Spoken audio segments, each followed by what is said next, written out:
Farmer రిజిస్ట్రీకి సంబంధించి మీరు ఏవైతే ప్రశ్నలు అడిగారో ఆ ప్రశ్నలకి ఈ వీడియోలో సమాధానాలు అయితే తెలుసుకుందాం. ఒక రైతుకి సొంతంగా భూమి అనేది ఒకటి కంటే ఎక్కువ చోట్ల ఉంటే అలాంటి రైతు ఏ గ్రామంలో ఈ ఫార్మర్ రిజిస్ట్రీ ఐడి అనేది అప్లై చేయాలని అయితే అడుగుతున్నారు.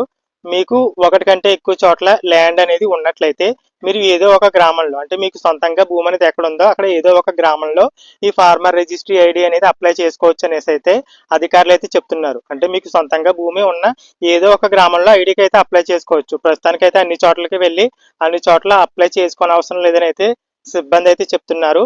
ఒక చోట అప్లై చేసిన తర్వాత మీ ఆధార్ నెంబర్ని బేస్ చేసుకుని మిగిలిన డేటా కూడా బ్యాక్ ఎండ్ లో యాడ్ అవుతుందని అయితే సిబ్బంది చెప్తున్నారు. కాబట్టి మీరు ప్రస్తుతానికి ఏదో ఒక చోట మాత్రమే ఈ ఫార్మర్ రిజిస్ట్రీ ఐడికి అయితే అప్లై చేసుకోండి. తర్వాత మేబీ ఆప్షన్లు అయితే ఇస్తారు. వేరే గ్రామంలో అప్లై చేసుకున్నా ఆ గ్రామంలో ఉన్నటువంటి డేటా అనేది ఇప్పటికే వచ్చిన ఐడికి యాడ్ అయ్యే విధంగా ఏదో ఒక ఆప్షన్ అయితే ఉంటుంది. కాబట్టి ప్రస్తుతానికైతే మీరు ఏదో ఒక గ్రామంలోనే ఈ ఫార్మర్ రిజిస్ట్రీ ఐడికి అయితే అప్లై చేసుకోండి, సరిపోతుంది. అలాగే మీ యొక్క ఫార్మర్ రిజిస్ట్రీ ఐడి అనేది రిజెక్ట్ చేస్తే ఏం చేయాలి, రిజెక్ట్ చేసినట్లయితే ఎందుకు రిజెక్ట్ చేశారన్నది స్టేటస్ తెలుసుకోవడానికి ఆప్షన్ అయితే ఉంది. అలాగే అధికారులు కూడా చెప్తారు ఎందుకు రిజెక్ట్ చేశారు మీ యొక్క ఐడి అనేది.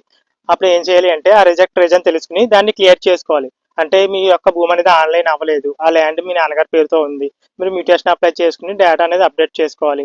తర్వాత మీరు మళ్ళీ అప్లై చేసుకోండి. ఏదో ఒక సలహా అయితే ఇస్తారు. ప్రస్తుతానికి రిజెక్ట్ చేసినా పర్లేదు, రిజెక్ట్ చేసినవన్నీ మళ్ళీ అప్లై చేసుకోవడానికి అవకాశం అయితే ఇస్తారు. మీరు ఆ ఇష్యూ అనేది క్లియర్ చేసుకుని మళ్ళీ ఫార్మర్ రిజిస్ట్రీ ఐడి అనేది అప్లై చేసుకోవడానికి అవకాశం అయితే ఉంటుంది. మీరైతే టెన్షన్ పడకండి రిజెక్ట్ అయిన వాళ్ళు ఎవరు కూడా. అలాగే కొంతమంది రైతులు వచ్చేసి ఫార్మర్ రిజిస్ట్రీ ఐడికి అప్లై చేస్తుంటే ఎలాంటి డీటెయిల్స్ ఓపెన్ అవ్వడం లేదు, నో డేటా ఫౌండ్ అని అయితే వస్తుందని అయితే చెప్తున్నారు. దీనికి మాక్సిమం కారణాలు ఏమై ఉంటాయి అంటే ఇప్పుడు ఫార్మర్ రిజిస్ట్రీ వెబ్సైట్ అనేది రీసెంట్ డేటా అప్డేట్ అవ్వకుండా ఉండొచ్చు. అంటే గడిచిన 8 నెలలకు ముందు ఉన్నటువంటి మ్యూటేషన్లో ఆన్లైన్ అనే డేటా ఏదైతే ఉందో అది మాత్రమే ఓపెన్ అవుతుందని సిబ్బంది చెప్తున్నారు. 8 నెలలకి తర్వాత అంటే 8 నెలలకి ముందు ఏదైతే డేటా ఉందో ఆ డేటా ఓపెన్ అవుతుంది అన్నారు. కాబట్టి రీసెంట్గా జరిగిన మ్యూటేషన్లు అయితే ఆ వెబ్సైట్లో అయితే ఓపెన్ అవ్వవు. అలాంటి వారికి కూడా నో డేటా ఫౌండ్ అని అయితే రావచ్చు.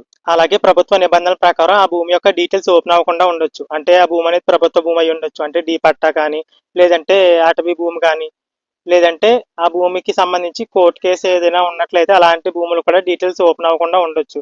ప్రస్తుతానికైతే అలాంటి భూమి డీటెయిల్స్ అయితే ఓపెన్ అవ్వవు. మీ ల్యాండ్ కూడా అలాంటిది అయితే డీటెయిల్స్ అయితే ప్రెజెంట్ అయితే ఓపెన్ అవ్వవు. త్వరలో దానికి సంబంధించి అప్డేట్ అయితే తీసుకువస్తారు. అలాగే కుటుంబంలో ఎంతమంది ఉన్నాయి ఈ ఫార్మర్ రిజిస్టర్ ఐడికి అప్లై చేసుకోవాలని అయితే అడుగుతున్నారు. మీకు సొంతంగా మీ ఫ్యామిలీలో ఎంతమందికి భూమి ఉన్నా సరే అంతమంది రైతులు కూడా, అంటే అంతమంది కూడా ఈ ఫార్మర్ రిజిస్టర్ ఐడికి అయితే అప్లై చేసుకోవాల్సి ఉంటుంది.